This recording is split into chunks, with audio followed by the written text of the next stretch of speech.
Hey guys, this is another read through with Pro-Lit-Fic writing, and today we are doing part 2 of chapter 14 of the Feathers Sharp as Knives.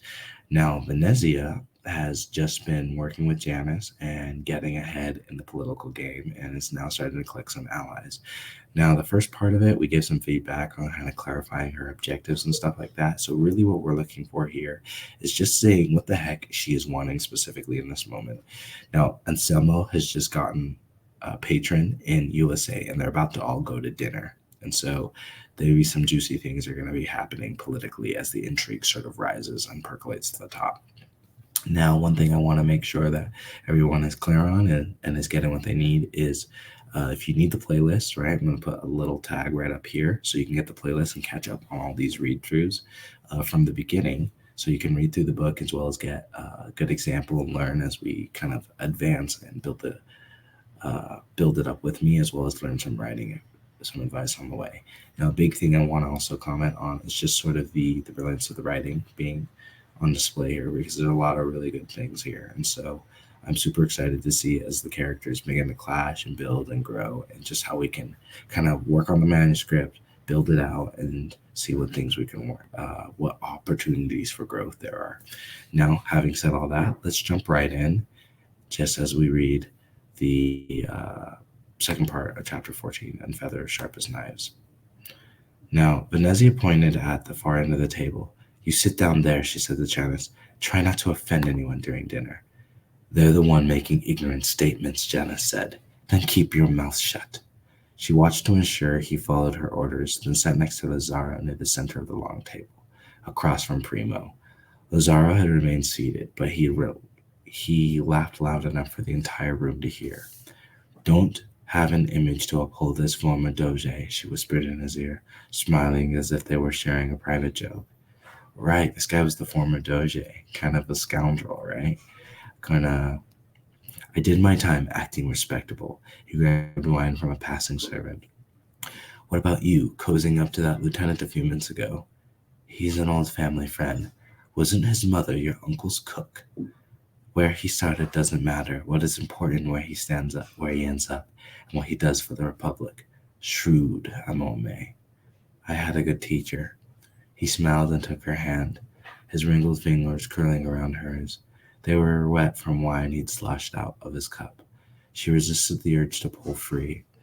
"Yeah, that's rough. It's good that she keeps putting things out like that." Ulysses was seated next to Primo. He gave Venezia an expression that said, "Lucky you." Now that the lion candidates had their patrons, the rest of the night was about Venezia. Primo had seated no strong politicians close to Venezia. Oh, Primo knows what he's up to. And if that weren't on purpose, she'd swallowed an entire mud carp. But during the second course, Fia stood and raised her glass.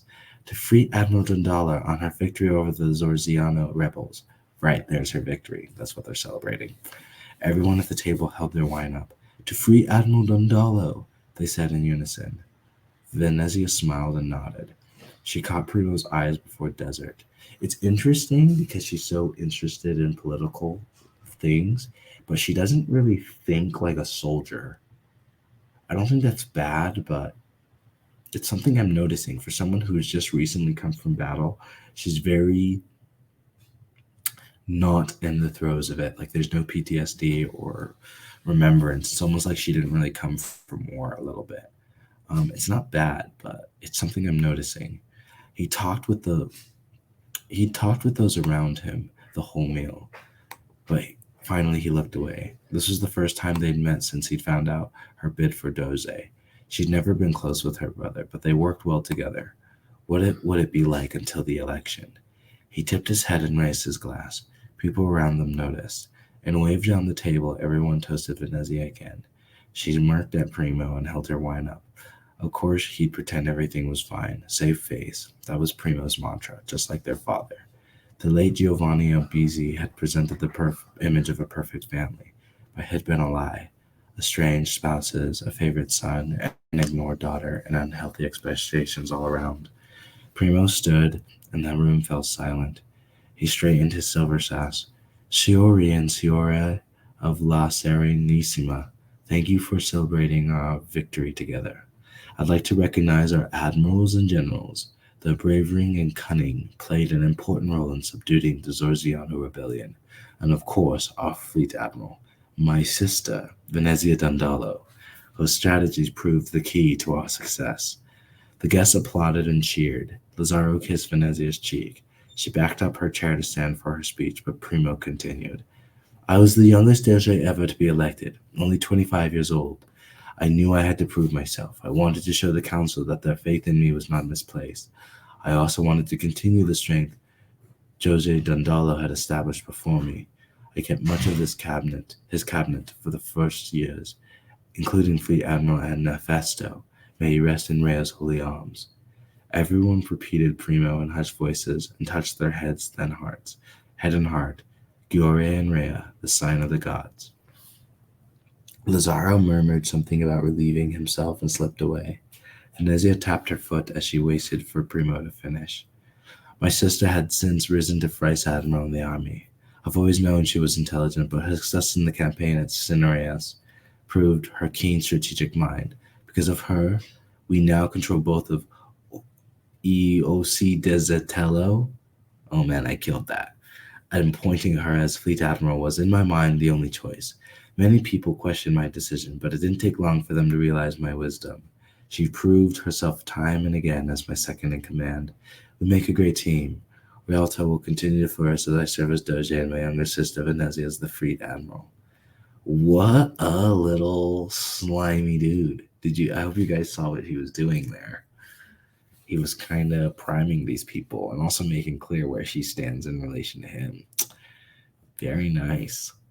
More applause. Venezia ground her teeth behind her smile. How she'd like to grind on his never-ending self-aggrandizing speech and said, and still he wasn't done. He raised his hands in her directions, as if inviting her over for a hug. Oh, how that would dance on the hearts of the inner desk. Before she speaks, I just want to say thank you. Thank you for serving me so well. Thank you for keeping our republic safe for me. Thank you for being a great advisor and a great sister. The floor is yours. He just made that all about him. Oh man, he's this clever dude. The guests jumped to their feet with applause and cheers. Donatella dabbed at her eyes. Ulysses eyed Venezia as he clapped. Venezia controlled her seething as she stood. Thank you, your serenity, but the honor is all mine. I wouldn't have succeeded without the brave. Lazaro stood up to the table and fell in Fiora Pisaro's lap. Me scusa, signora, he slurred. He kissed each of her cheeks, then after a moment, he kissed her on the moment. He kissed her on the mouth. Fia's eyes went wide as she shoved him back. He pushed himself to his feet, using her breasts as leverage, then took her goblet. This dude is killing it. Oh my god. To my wife! To my wife, he cried, holding the glass aloft. Wine spilled over the rim and onto Fia's dress. The councilwoman glared at Venezia as everyone reluctantly toasted. Venezia opened her mouth to speak. The room had already erupted back into conversation. Lazaro's toast had ended her speech. Janice sat at the far end, arms crossed as no one engaged him. Lazaro stumbled back to his seat, then drew member next to him. Then drew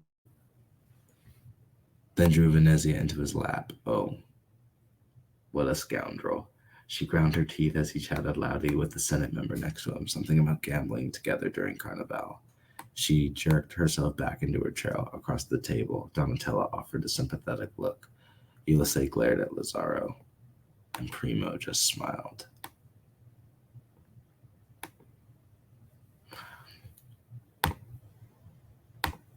What a scoundrel. Primo is showing himself to be a public enemy number one. This dude is pissing everybody off, and that is no bueno. So, guys, Venezia's plot really thickens because she's got her total liability of a husband in public settings, but he's also the one that's showing her the ropes. And Primo is coming at her from every angle. He's sabotaging her. He's obviously sabotaging Anselmo. Primo is taking care of business. So he's being really established here as the bad guy. What's interesting is his word choice and his dialogue is really sharp in setting his intentions. And this became very clear. Not necessarily her objectives. I don't know what political swaying she was trying to do, but we know first and foremost, if anything from this chapter, Primo is absolutely 100% effing like screwing his sister in the worst type of ways. And I'm not talking like Game of Thrones kind of, Lannister kind of screwing. This is not fun, and this is really bad. I mean, that was bad too, but this is not good.